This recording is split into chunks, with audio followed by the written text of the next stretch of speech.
नहमदुहु व नसल्ली अला रसूलिहिल करीम अम्मा बाद। मेरे दोस्तों, एक दो दिन से मौलाना तारक जमील साहब और रायगंज के उलमा किराम के दरमियान जो मामलात चले हैं, उन मामलात को सोशल मीडिया पे देखा, इंतहाई दुख हुआ, बड़ी तकलीफ के आलम में हैं। अल्लाह तबारक व तआला इस मामले को हल फरमाएं और ये आग जो लगी है इसको अल्लाह बुझा दें और अल्लाह तबारक व तआला इन दोनों हजरात को इकट्ठा बैठकर दीन का काम मजीद आगे बढ़ाने की तौफीक अता फरमाएं। यकीनन ये दोनों हजरात हमारे लिए काबिल एहतराम हैं। अब इसका पसे मंजर क्या है मैं आपको बतलाता हूँ, मेरी बात को पूरी तवज्जो से सुने, इंशाअल्लाह आपको फायदा होगा। देखें, 5-6 साल मैं भी तबलीगी मरकज की एक शाख में पढ़ा हूँ, मैंने वहाँ तालीम हासिल की है, मैंने बहुत अंदर से देखा है कि तबलीग के उसूल व ज़वाबत क्या हैं और तबलीगी हजरात के मामलात क्या हैं और तबलीगी हजरात के उसूल व ज़वाबत और मशवरे के क्या उसूल हैं, क्या तरतीब है। वो जो काम मैंने देखा है, जो मैं समझा हूँ, वो मैं आपके सामने रखता हूँ। दुनिया के अंदर जितनी भी तहरीकें हैं, हर तहरीक के कुछ उसूल होते हैं, कुछ कवायद व ज़वाबत होते हैं, कोई उनका नज़म होता है और उन उसूल व ज़वाबत को, उन कवायद को फॉलो करना ये कारकुनों की जिम्मेदारी होती है। तो तबलीगी जमात भी मेरे दोस्तों एक तहरीक है।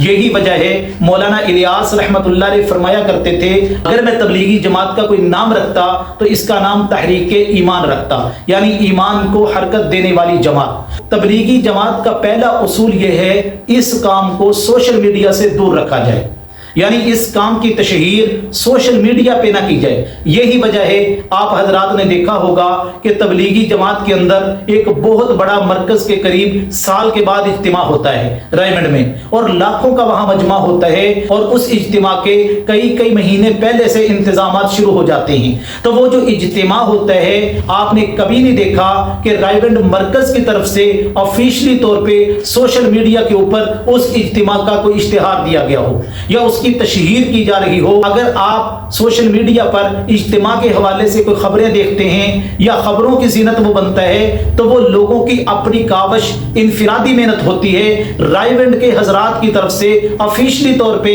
ऐसा कोई काम नहीं किया जाता, क्योंकि उनका नजरिया ये है कि तबलीगी जमात के काम को सोशल मीडिया से दूर रखा जाए। और यही वजह है कि आपने देखा होगा कि रायगंज मरकज की तरफ से जो इज्तिमाआत के बयान होते हैं, उनकी वीडियो तो दूर की बात है, उनकी ऑडियो भी रिकॉर्ड नहीं की जाती मरकज की तरफ से, हजरात की तरफ से। और ये जो वीडियो और ऑडियो आपको सोशल मीडिया पे उलमा किराम के बयानात की नजर आती हैं इज्तिमा की, ये उन हजरात की तरफ से नहीं होती, ये लोगों की अपनी मेहनत और अपनी कावश होती है। इनफिरादी तौर पे वो ये वीडियो और ऑडियो को रिकॉर्ड करते हैं और सोशल मीडिया पे नशर कर देते हैं। मरकज की तरफ से बाकायदा तौर पे इस तरतीब से कोई काम नहीं किया जाता। और तबलीगी जमात के हजरात का दूसरा नजरिया यह है कि हम किसी सियासी जमात के साथ वाबस्तगी का इजहार नहीं करेंगे। अब इसका यह मतलब नहीं है कि किसी सियासी जमात के कायद के साथ आपको मोहब्बत नहीं है।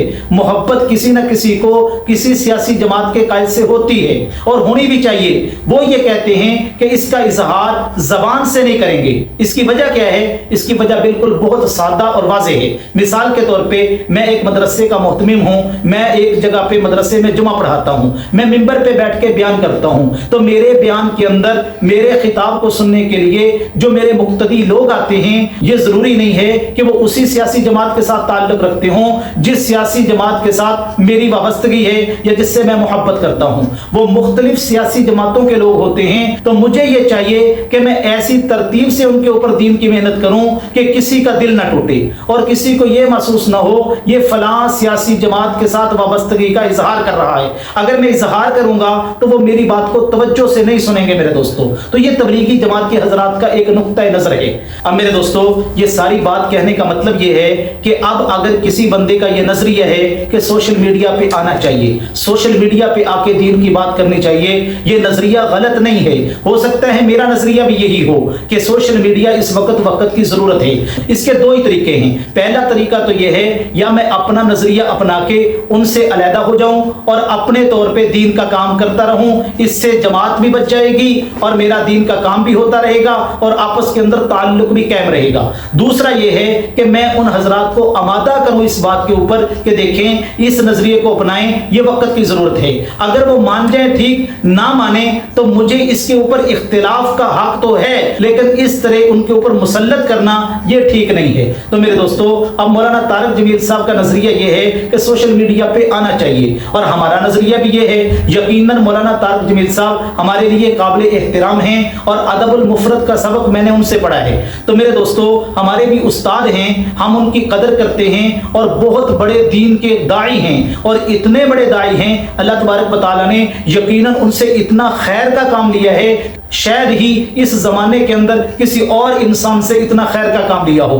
और जितने लाखों लोगों ने उनके हाथ के ऊपर तौबा करके दीन का रास्ता अपनाया है, इसमें मेरे दोस्तों कोई शक नहीं है। हमारा बहुत बड़ा सरमाया है मौलाना तारिक जमील साहब, हमारा बहुत बड़ा कीमती असासा है मौलाना तारिक जमील साहब। इसके ऊपर मैं तज्जिया ये करना चाहता हूं कि देखो, रायबंड के हजरात को भी सोचना चाहिए, अनजिलुन नासा मनाजिलहुम, मौलाना तारिक जमील साहब का मकाम क्या है, उनका मर्तबा क्या है, तो उनको उनके मर्तबे के मुताबिक उनको इज्जत देनी चाहिए और उनको मकाम देना चाहिए। और ये अल्लाह के नबी अलैहिस्सलाम की सुन्नत है मेरे दोस्तों, वो हमारा बहुत बड़ा सरमाया है। उन्होंने बड़ी कुर्बानियों से ये दीन को हासिल किया है और बड़ी कुर्बानी से वो इस तरफ आए थे। दीन के काम को, तबलीगी जमात को पूरी दुनिया तक फैलने के लिए अल्लाह तबारक व तआला ने मौलाना तारिक जमील साहब को मेरे दोस्तों जरिया बनाया है, इसमें कोई शक नहीं है। रायबंड के हजरात को भी चाहिए कि उनके मकाम और मर्तबे का लिहाज करें और मौलाना तारिक जमील साहब को भी चाहिए कि अगर वो अपनी राय का इजहार करते हैं, मशवरे में बात रखते हैं, अगर मशवरे में बयान तय हो जाए तो कर लेना चाहिए, अगर नहीं तय होता या वो बयान आपको नहीं करने दिया जा रहा तो मौलाना तारिक जमील साहब को भी उसके ऊपर सब्र करना चाहिए और इसके ऊपर सोशल मीडिया पे आके क्लिप रिकॉर्ड नहीं करवाना चाहिए था मेरे दोस्तों, ये बहुत बड़ा नुकसान हुआ है। बहरहाल अब जो मामला हो गया है, अल्लाह इसको हल फरमा दे। और मेरा मशवरा मेरे सुनने वाले सामईन को और लोगों को ये है, अगर वालिद और वालिदा की लड़ाई हो जाए, अब एक तरफ वालिद है एक तरफ वालिदा है, अब मुझे बताएं आप वालिद को गलत कहेंगे या वालिदा को गलत कहेंगे? ना आप वालिद को गलत कहेंगे ना वालिदा को गलत कहेंगे। ना आपको ये हक हासिल है कि आप वालिद की बेएहतरामी करें, ना ये हक हासिल है कि आप वालिदा की बेएहतरामी करें। तो आपको ये चाहिए कि आप ऐसा रास्ता अपनाएं कि जिसके अंदर वालिद का एहतराम भी बरकरार रहे और वालिदा का एहतराम भी बरकरार रहे। तो ये दोनों हजरात हमारे सर के ताज हैं, हमारे बड़े हैं, हमारे मोहसिन हैं, बहुत बड़ी खैर का काम कर रहे हैं। इसलिए इन हजरात की लड़ाई जो है ये बड़ों का इख्तिलाफ है, इंशाअल्लाह ये जल्दी हल हो जाएगा। तो इसके ऊपर कोई ऐसा तबसरा न किया जाए जिसकी वजह से तबलीग के काम को नुकसान पहुंचे या हमारे अकाबिरीन की मेहनत को नुकसान पहुंचे, इससे बचा जाए। अल्लाह तबारक व तआला इन बातों को समझने की तौफीक अता फरमाए।